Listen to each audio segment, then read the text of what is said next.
Hey y'all, Patrick James, Cold Dead Hands, Black Coffee Perspectives, and now Into the Fray. You've seen us a couple of times. John Double Tap Britain, Midnight Munchies, Food for Thought, obviously Cold Dead Hands, and now Into the Fray. What are we talking about today, John? Well, today I think we're going to have to break out your infamous Tinfoil Stetson. The Tinfoil Stetson. Because we're going, okay, disclaimer up front. This is a conspiracy theory video. This is not meant to be news, although some of the topics that we will cover are actual news items. Oh, there's truths. Just because it's a conspiracy theory doesn't mean there's not truth behind it, because most conspiracies have good shreds of truth. It's a matter of proving them, so we don't dig real deep into them, but trust us, we've got the conspiracy theory tinfoil hats. So, what we're going to do is we're going to present the facts up front, indisputable. Then we will expound, don the Stetson as we explore the rabbit holes that those facts lead to. And what we're trying to establish here as well with our tinfoil Stetson is which one of us is more conspiratorial. So anytime we bring up a topic that could be considered conspiratorial, we'll hand the Stetson over to each other and you guys tell us which one is actually more conspiratorial than the other. Well, I'll just give you a little food for thought. Only one of us has written a book on conspiracy. What? This book? I'm not pimping this book by no means, but it has been around since 2013. I've sold quite a few copies of it, so I won't pimp this book. This book can be had on the Cold Dead Hands website, and it could be signed if y'all want it to be signed, or a little note or whatever. I can't put New York Times bestseller on the bottom of that book because I can't afford to buy enough copies of my own book to make me a New York Times bestseller like certain people can do. I won't mention any names, Barack Obama. Well, you better put the hat on if you're going to start making unfounded accusations. Well, again, I digress. You're right. That would be a conspiracy theory, but so it wouldn't surprise me if somebody found a warehouse full of books somewhere. Wouldn't surprise me either. But we're going to delve into a whole different level of You even have trouble saying it. Take two. We're going to delve into a whole other area of conspiracy theory today. So I guess we should probably put the facts up front, right? Well, that usually starts to lend credence to a conspiracy theory. Shreds of truth. So what we're going to tackle today, to start off with, is a conspiracy that even Donald Trump tweeted about. Well, he tweets about a lot of stuff, man. But here's the facts.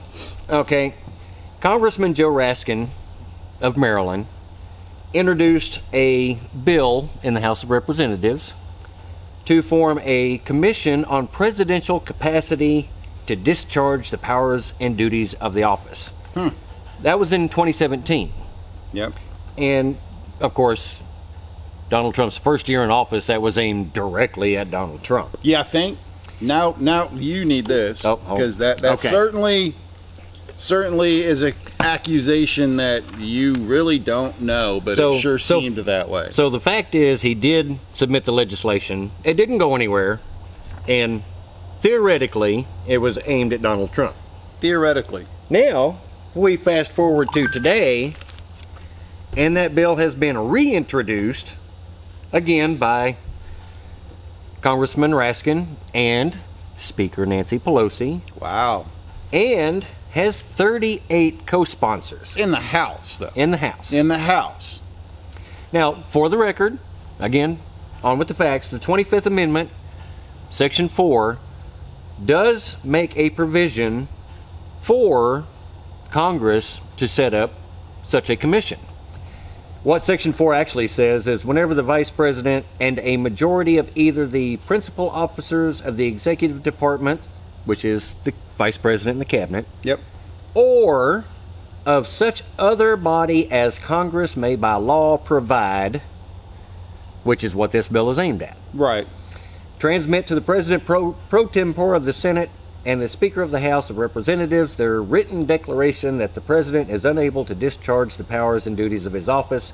The Vice President shall immediately assume the powers and duties of the office as acting President. The Vice President. So now this amendment was ratified in 1967. right. Another fact. And since 1967, so we're, 73 years now? 67 is not Oh, no. 73. A No. mathematician is not where you make your money. 53 years There you now. go. So for 53 years now, Congress has formed no such body No committee, no anything to move on that. For the last 50 plus years, it's been left up to the Vice President and the Cabinet, who work most closely with the President on a daily basis. Right. So, now, just a month before an election, this bill comes popping Rattling up the again. cage. Rattling the cage. So now we've established that this bill is a retread. It Yep. started in 17. It's rehashed in 20 right before the election. Yep. It does have some foundation in the 25th Amendment, Yep. but has not been even attempted or any action taken on it for over 50 years. Right. So where does that leave us today? Because Nancy Pelosi did say that this has nothing to do with President Trump. I would tend to agree with her on that. It probably has absolutely nothing to do with Trump, because if they were be able to form this committee, and if they were able to get the majority of both the House and the Senate, it would give the power to the Vice President. Wait a second. If Biden and Harris win, that could give Harris the presidency. No. I think you need your hat, because you're starting to go down a rabbit hole here. A rabbit hole. All right. Well, we'll put the hat on. So, But as I take the hat, why else would they be talking about this except to dismount the president? well, and that's just it. Nancy Pelosi specifically said this is aimed at future presidents. Okay, so I mean, it could still be aimed at Trump. Yeah, if he wins re-election, then yeah, he could be the future president again. Well, that's the likely scenario. So, Again, this is where the importance of that vice presidential debate the other night. now, in case you think we're just pulling this out of dark places, President Dump. Take two. You better keep that stuff in there. In case you think we're pulling this out of dark places, President Trump did actually tweet on October 9th, Yep. quote, "Crazy Nancy Pelosi is looking at the 25th Amendment in order to replace Joe Biden with Kamala Harris. The Dems want that to happen fast because Sleepy Joe is out of it." Well, and that we could now say that, given the off chance that Biden-Harris wins, hey, anything in this crazy world is possible, which is why this exists. And it's not as if Joe Biden's mental capacity hasn't already been in question. What? Wait. They are going to take away your ARs. AR-14s. AR-14s. Yeah, no, yep. That's what he said to a auto worker in Detroit at the new Fiat Chrysler plant, Jerry Wayne, when Jerry Wayne questioned him about his stance on Second Amendment. But that's not all Joe Biden said.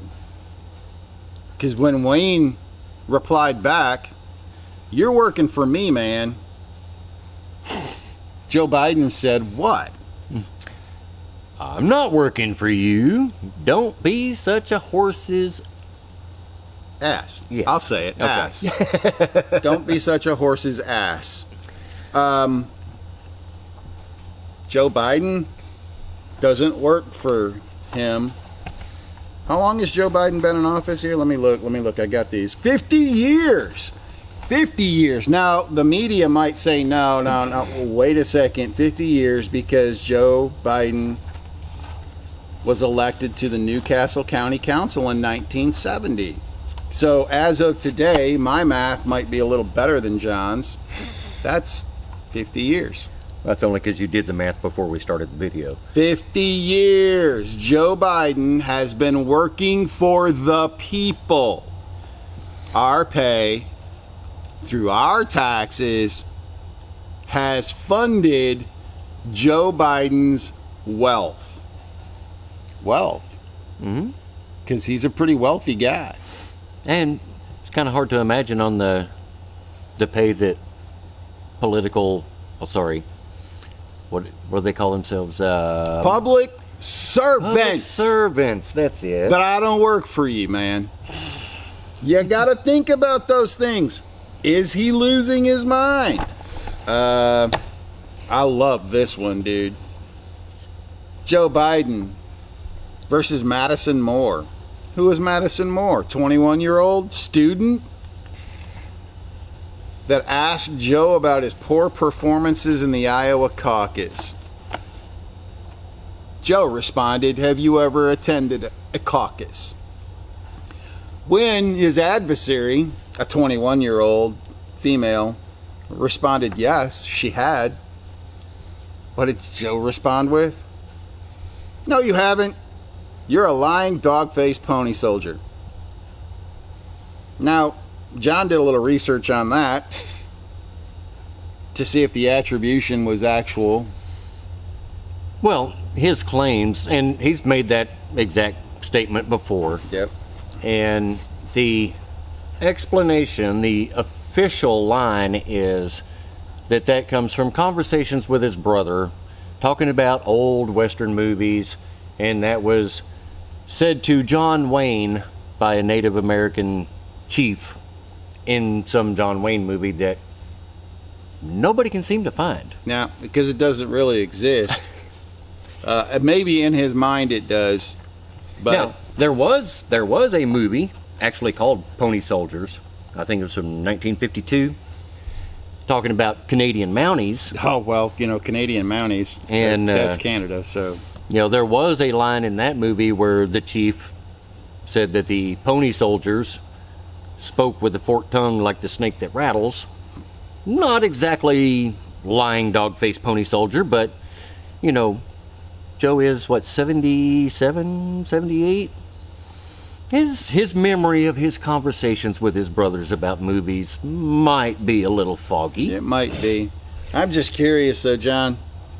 The lying dog-faced pony soldier is absolutely a slur. Oh, yeah. And it's extremely racist because it's referring to our Native Americans. But I fail to remember the uproar the media played this at over his slur to the Native Americans. Well, they didn't really make a big deal out of his "you ain't black" comments either. No, he didn't. If you don't vote for Joe Biden, you ain't black. I think that's how it went, somewhere in that neighborhood. Well, something to the effect, if you're not sure whether you're supporting Donald Trump or him, then you ain't black. You ain't black. Because if you don't support him, you ain't black. Yep. No uproar, though, folks. No uproar. Yeah. And, poor kids are just as smart and just as talented as white kids. The list goes on. And on. And on. We choose truth over facts. Yeah. He said that. during the Democratic primary. Yes. In Iowa, yeah. which could explain his poor performance in Iowa that led to the young lady asking about his poor performance and being called a lying dog-faced pony soldier. We know hold these truths to be self-evident. All men and women created by, the thing. The thing. So, Joe Biden's competence is not exactly... Yeah. He called it Super Tuesday, or Super Thursday instead of Super Tuesday. Yeah, but he was just getting ahead of himself. He was getting ahead of himself. Yes. That could be why these Texans don't like Joe Biden. So, tinfoil hat here. Is Joe Biden the future president that Nancy Pelosi is aiming this 25th Amendment Commission against? Now, Nancy Pelosi also said that Joe Biden shouldn't debate Donald Trump. I'm keeping the hat on. You're going to see where I'm going here. Mm-hmm. Recently, Bob Dole made a tweet about the debate commission. It's a bipartisan commission, Democrats and Republicans, and he knows and is friends with all the Republicans on the commission. Mm-hmm. They all hate Trump. So, and ironically, Gary Johnson, libertarian, responded to that tweet saying, bipartisan? ? They told me it was non-partisan. So you have a anti-Trump debate commission. Yep. You have the first moderator, Chris Wallace, the resident anti-Trumper on Fox. Yeah. You have the VP moderator, who is writing Nancy Pelosi's biography. That one kicked me right there. When I found out that Paige was the editor of Nancy's second autobiography. Second now. I'm not sure how good the first one did, but it must have done wonderful if she thought that a second one would be even better. And the second presidential debate that's coming up, third debate total, the moderator picked for that was an intern for Joe Biden and a staff assistant for the late Ted Kennedy. But no bias there. No bias. Move along, nothing to see here. That's true bipartisan politics, if you ask me. So that begs the question, okay, you have a anti-Trump debate commission. Yep. You have obvious leanings in the moderators, I'll put it nicely. Yet many Democrats still didn't want Joe to debate. Why would they not want him to debate in a debate that is so obviously stacked in his favor? Could it be that they question his competence? It could be. And you wear that Stetson proudly. And trust me, the Stetson can be worn proudly in most instances. And I'll give you a couple. I mean, these are just brief examples, man. There are so many examples. So, I mean, there's lots of reasons that we can think about conspiracy theories and why they sound super legit. These are just a couple of things. All right, so in 2017, April, CNN says everyone should have a shot at paid family leave. Now, that was April 4th, 2017. On May 22nd, 2017, CNN says Trump's budget to include paid family leave. They couldn't lie about that when it did. Mm-hmm. But 8 days later, on 5:30, CNN says how paid family leave hurts women. Now, what are they trying to make us believe here? Now, and for the record, these are the people that fact checkers look to for the facts. Absolutely. And now you've just got 3 completely contradictory statements from the same quote-unquote news organization. Within a month. Month and a half. It's like Philly.com. Okay? This one's even better. Trump said Philly's murder rate is terribly increasing. It's not. That's what Philly.com, staff writer Chris Palmer on January 26, 2017, wanted us to believe. As most crime decreases, Philly records highest year-end homicide total since 2012. Staff writer Chris Palmer, December 29th, 2017. What a difference a year makes. Yeah, I mean, that's almost within the year, and suddenly From January to December.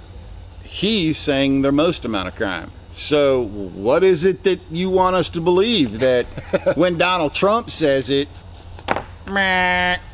Hashtag Orange Man Bad. Right, so what is it that you want us to believe? Are you changing the narrative, CNN? Are you changing the narrative? Philly.com. Yeah, with the liberally slanted rags that you are? I guess that could be too. I mean, we could talk about the fires in California. Oh, there's no conspiracy there. What? It's global warming. It's climate change. Yep. You know, y'all... Hold on. It's global warming. It's climate change. Trump was crucified in the media when he told California that he wasn't sure the federal funding was going to come, and he was just yanking their chain because it did come. He did deliver $320 some odd million. Oh, yeah. But he told them that they had a forest mismanagement problem. Oh, and some of you may remember all the flack he took about raking the forest. Yeah. You know, that's part of forest management. That is. There is a forest rake. Yep. It gets rid of all the dead wood and underbrush that turns into huge forest fires. Then they pile that stuff up, and they actually set controlled fires. That's how that works. Yeah, That's like most states outside of California do. Exactly. Most states outside of California, outside of the West Coast, it seems, practice controlled burns, and they also keep fire roads accessible, clear, logging roads where they allow logging companies to come in and actually select cut timber, so it keeps the density forest down. growing. Yep. This could be an entire topic of its own, but you know, it's a rabbit hole that leads to so much background that it makes you wonder how any politician comes out of the state of California with any legitimacy and can make a career as a federal politician at the federal level. I don't really get it.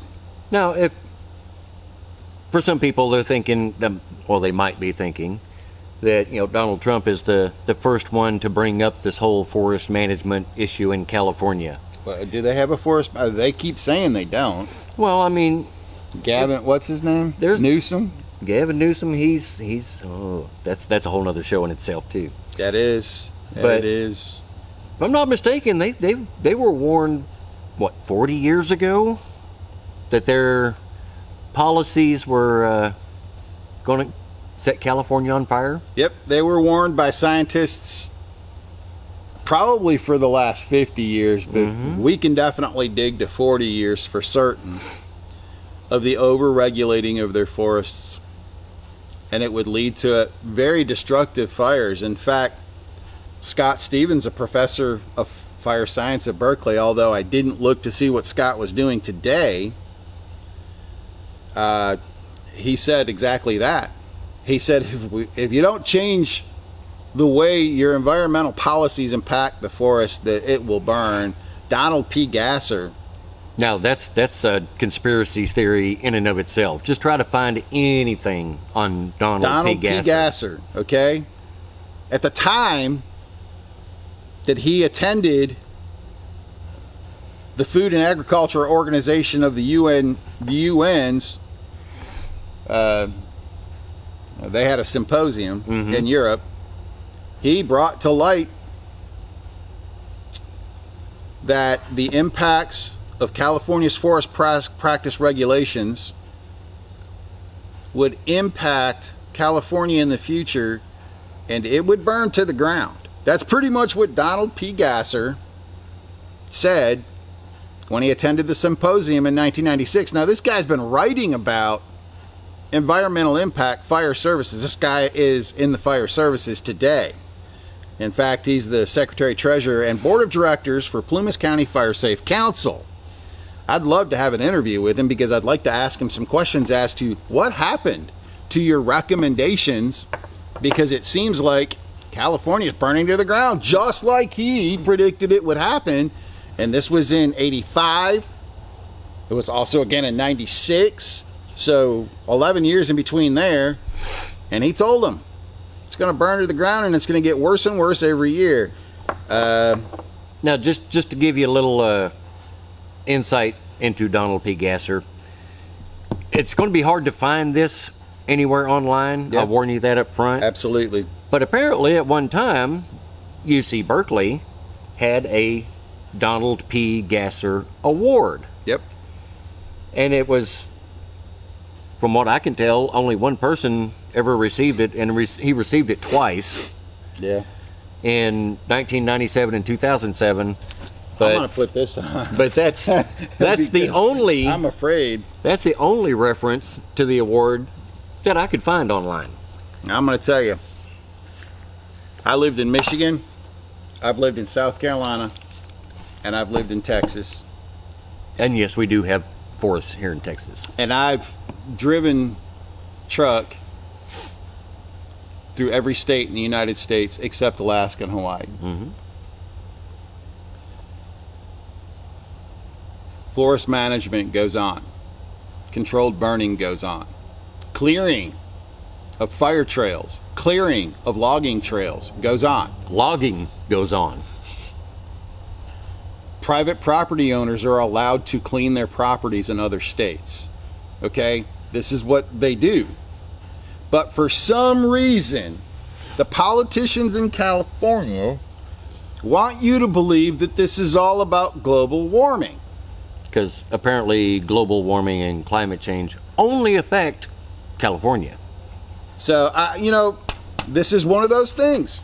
You put on that tinfoil Stetson and you ask yourself, Donald Trump made a reference to forest management before he shelled out a very, very big federal aid bill, or check. Yep. Where'd that check come from? California? No, it came from the other 49 states. Well, it couldn't have come from California because they needed it to clean up the fires. And trust me, I get it. There's a lot of residents in California who have been allowed to build houses in places they shouldn't have been able to build houses. But they were allowed. Yeah. I mean, By who? I'd like to have a cabin up on the mountain in the woods. Or a house on the side of a cliff overlooking the ocean. Oh. Hey, that'd be awesome. Unobstructed view until it slides in to the ocean and you claim it on your insurance. And when it happens because of an earthquake, then you get federal emergency funds to help compensate, because insurance was so expensive they wouldn't pay all of it. So while some, I won't say all, because I know a lot of landowners in California who would love to clean up their properties and keep it safe. If the state would have let them. And in fact, there are places in California that actually do clean up to a degree, and those places were spared in these devastating fires. Oh yeah, one of the leading environmentalists in California, actually, I believe it was on Fox News interview, said that you can literally see the burn patterns as these raging climate change, global warming fueled fires spread. When they got to areas of the forest that were properly managed, they dropped to the ground and dissipated and were easily contained. Listen, there have been reports of firefighters. Mismanagement, management, huge fire, little easy to control fire. But climate change. Climate change. There's been firefighters who have risked I was a firefighter. Brother smoke jumpers, brother and sister, because I know there are some great women firefighters, I won't even neglect to say that, have been in danger of losing their lives because logging and fire trails had been so overgrown that they had no evacuation routes. They had to be airlifted. Who's got the money for all of that? Well, don't worry. We'll just ask the federal government for it. Right. You're going to borrow it from your fellow countrymen while you smack us all in the face with your surfing and your fun times, while we're working to help make sure you've got federal emergency funds, because, hey, natural disasters happen, right? Except wildfires can be controlled. Now, don't get me wrong, I understand. There are some extenuating circumstances, Santa Ana winds, all kinds of things that could add up to nature. And some of those things may actually be connected to climate change. Well, you know, nature has a way of cleaning itself. That's what it does. But that doesn't change the fact that it affects mismanaged forests and managed forests quite differently. So, you know, how do you jump on that conspiratorial wagon? You know, I did write a book that is about technology, that is about real government programs that at once upon a time were considered conspiracy theories, tinfoil hat wearing stuff. Hashtag MK Ultra. That finally came out as they weren't. They were real, but they weren't then. They are now. So, yeah, is it conspiracy? Sure. Is there some fact in this book? Absolutely. Lots of it. Is there facts about what we're giving you today? Yep, and there's more to come, because I promise I'm going to find out who Donald P. Gasser is. And I'm going to get a hold of him, and I'm going to ask him about what he said in that UN symposium and why it had no effect on future policies. And for those who are curious, the name of the paper that he wrote is Lessons from California's Forest Practice Act, 1996. Exactly. He also wrote Impacts of Forest Practice Regulations in California in 1985, telling them that if you didn't change those practices, that the future would hold fires that would destroy a large portion of California's forests. But my global warming. Exactly. So, are we conspiracy theorists? Does global warming and climate change? Well, I'll say climate change is probably true. Because the climate changes frequently. I'll even go so far as to say that, yes, there are measurable man-made carbons in the atmosphere that may contribute. The question is not whether it's real, whether it's a hoax, whether it's a conspiracy theory. The real question is, what can we do about it? There's not really anything you can do, and you end up being like Mel Gibson. Well, we could properly manage our forests. We could. Well, we could properly protect our coastlines. Absolutely. Like we should be doing, because, hey, I'm a backpacker. I've been a backpacker since the early 80s. I'm as an environmentalist as a lot of people are and should be. You know, I was a member of the John Muir Club. Hey, what a great conservative environmentalist. A great conservationist.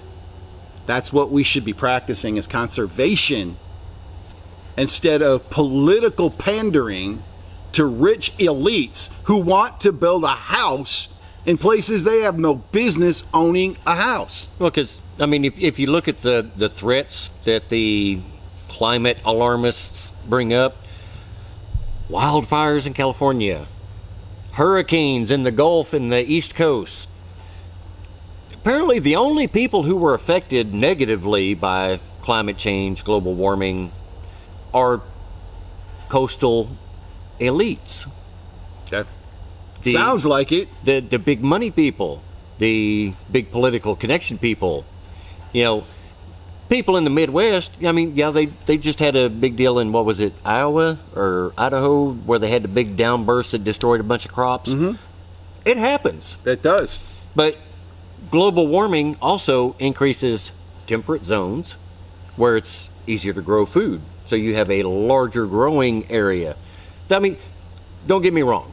I'm not going to sit here and argue pro-con of climate change or global warming or anything else. But it's interesting to note who the most vocal agitators are, the coastal elites. Well, you know, I mean, I wouldn't go down that conspiracy theory rabbit hole of saying that our government created a depression for us as they played with our freshly earned tax dollars, and that created a dust bowl. No, that was probably Mother Earth and dust storms. I'm not sure how they would have rolled that all up into a little ball, but they did play with our money. Mm-hmm. They did trade on margins, and they did create the depression. And then they taxed us again through all those great programs that FDR initiated, like the welfare system, like. But we get into a whole other series on that. That's a whole nother series, and we're going to wrap this video up. So for our first conspiracy theory video. And it won't be every day. No. But we do have a tendency to wander down rabbit holes from time to time. Yes, we do. So, just some food for thought this time around. Yep. You know, who are the Democrats targeting with their 25th Amendment bill? You know, what's the timing behind it? Yep. You know, what's the media trying to tell you when they change their story from tweet to tweet? Sometimes days apart or months apart. Just check on the background, folks. Don't listen to the media. Check on the background of these candidates. Just do it. I mean, come on. Let's just run this real quick. You've got Trump, who has been in politics for, well, we're going to be going on 4 years. Right? Right. You've got Dianne Feinstein, woo, California politician for 60 years, working for the people. Chuck Schumer, 45 years. Maxine Waters, 47 years. Patrick Leahy, 54 years. Nancy Pelosi, 44 years. And you don't hear the media talking about 44 years from Miss Pelosi. But she was elected to the Democratic National Committee in California in 1976. She's been working as a paid politician since 1976. In my book, that's 44 years. Joe Biden, 50 years. 50 years, because he was elected Newcastle County Council 1970. But what? But Orange Man, 4 years, he's all our problems. Exactly. I know he's a billionaire, a gazillionaire. He's got to be corrupt. Well, you know what? Maybe as a personal private citizen, he might have bent the rules. But who wrote those rules? But he bent the rules legally. And rules written by people who have been in office for 40, 50, 60 years. I can grab my Stetson here and say, listen, man, you know, Donald Trump was the one greasing the palms, and he knows how much, and he knows which palms. And I think those guys are nervous about Donald Trump knowing just a little bit too much about what they did when he was a private citizen and they were politicians taking his money. It was pretty green and pretty lucrative at the time. Now, suddenly, they want to crucify him and take his moment as a politician? Mm-hmm. I don't know, folks. You tell me. Do the research. Do the background. So I don't know. Why don't you do the research? Why don't you check behind the scenes? You can go to Google. Oh, yeah. Don't take the first answer. Don't take the second answer. I'd probably go a couple pages deep at least. Oh, yeah. I mean, just like when we were looking for Donald Gasser. Oh, you got to do some real digging on that one. Yeah, you know, so if anybody knows Donald Gasser, have them contact us. We'd love to do an interview. I'd love to know more about forest services in California. I'd love to know more about his position on a nonprofit fire service.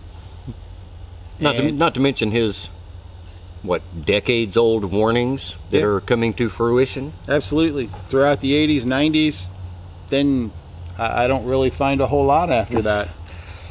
You know, this has been a conspiracy theory episode, but in the information age, ignorance is a choice. So with that, we're going to end it with a couple of quotes like we normally do. John? Well, the first one comes from C.S. Lewis, from The Weight of Glory. I begin to suspect that the world is divided not only into the happy and the unhappy, but into those who would like happiness and those who, odd as it seems, really don't. That seems pretty cut and dry. It seems like a lot of what today is. A lot of people are jealous of other people. And you see a lot of misery loves company today. Absolutely. A lot of people clawing at other people who are rising up above, and they're trying to drag them back down. That comes back to responsibility for your own actions and, you know, fixing your own things, your own issues, instead of relying on a government to do it for you or politicians that you voted in to do it for you. And you know, a lot like conspiracy theory, there is a strain of alarmism that is very prevalent today. Absolutely. Whether it's global warming and climate change is an existential threat. I mean, I remember when global cooling was a thing back in the 70s. I remember when the bird flu was going to kill us all. I mean, 2012, Y2K. Did you remember were you around when H1N1 killed a whole bunch of people in 1918? Well, it didn't kill so many people as it infected, 60 million? No. In 1918, H1N1, the Spanish flu. Oh, the Spanish flu. That was the swine flu. That was H1N1. Yes, I know I've got some gray here, but I'm not that old. And you've got more than I do, so absolutely. I certainly have a lot of gray. Gray makes you look distinguished. But that the H1N1 that infected 60 some odd million people in the United States, killed a large portion of our population in 1918. Of course, we know it by the Spanish flu. I don't know what kind of deflection there might be there. But there is, and there will be, and you're going to have to dig, or you're going to have to listen to other people. And, you know, we're bringing you truth, so we're going to give you truths and where you can find those truths so you can find them for yourself. And you can't always depend on your leaders to lead you down the right path. As we can see, how many years Feinstein's been around? How many years has half these politicians been around? You look at the leadership in Congress, and you see people who have been there 4, 5, 6 decades. Yeah, absolutely. So, you know, when you look at the 60 years of Feinstein and the 45 years of Schumer and the 47 years of Waters, 54 years of Leahy.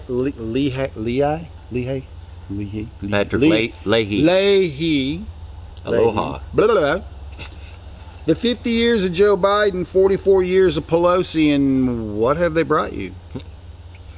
Can you go back and look at it? I know there's a lot that a lot of people can say, but most of them don't really have any reason to dislike Trump other than Orange Man bad. Oh, no. You're wrong there. Like you mentioned before, as a businessman, he had a lot of interactions with politicians. Absolutely. He knows whose palms got greased. He knows where a lot of the skeletons are buried. He knew how much each one of them took. And why they took it. Exactly. So, you know, think about those things for a minute and really, really, really concentrate on the things that Trump's done bad. Yeah, I hear a lot of my gun-supporting fellas complaining about bump stocks. We already explained that one to you. If you missed it, he actually relied on the NRA for counsel on that. He made that mistake twice and learned and has started listening to We the People again. Yeah. He listened to us, our voice, the guy who trumps out, so we can all hear and see actually listen to us. That's what politicians are supposed to do. That's how we train them. We train them to work for us so they become good employees and not corrupt, rich employees off our dime. So, we're going to wrap this up. I know that a lot of you think C.S. Lewis was, hey, that's a Christian writer, Christian books, Chronicles of Narnia. Did it have Christian connotations? Oh, certainly. Yeah. So did Tolkien and The Lord of the Rings and The Hobbit. They all could go down that rabbit hole of theocracy. But this quote kind of sums up C.S. Lewis. And theocracy has been rightly abolished, not because it is bad that learned priests should govern ignorant laymen, but because priests are wicked men like the rest of us. We're all broken. We all fail. It's how you present yourself after the failure that makes the difference. And as followers of Christ, He inspires us every day to be better. It gives us an opportunity to look back on our past and try and fix the things that we broke. Yeah, and it's also a direct relationship, if you will, not subject to the interpretation of an intermediary teacher. Exactly. Who, as C.S. Lewis said, priests are wicked men just like the rest of us. That's exactly right. We know the Church of England, that's one of the reasons our founders was leaving. Oh, yeah. A corrupt church. That's why they tried to constrain the church here. Keep the church down. That wall of separation wasn't to remove the Christian morals, it was to keep the church in check. From exercising the amount of power that the Church of England did. Salem witch trials. Those kind of things. So anyways, I'm going to close this out with a verse. The integrity of the upright guides them, but the crookedness of the treacherous destroys them. That's Proverbs 11:3. Doesn't matter if you're religious or not. Proverbs are Proverbs, and that one is pretty legitimate. Pretty much speaks to the heart of our conspiracies. Oh, yeah. Our thoughts, and the reason we tell you to dig into the truths and find them out for yourself. They will set you free. It is very true. Yep. And if you want peace, prepare for war. Knowledge is power, guys.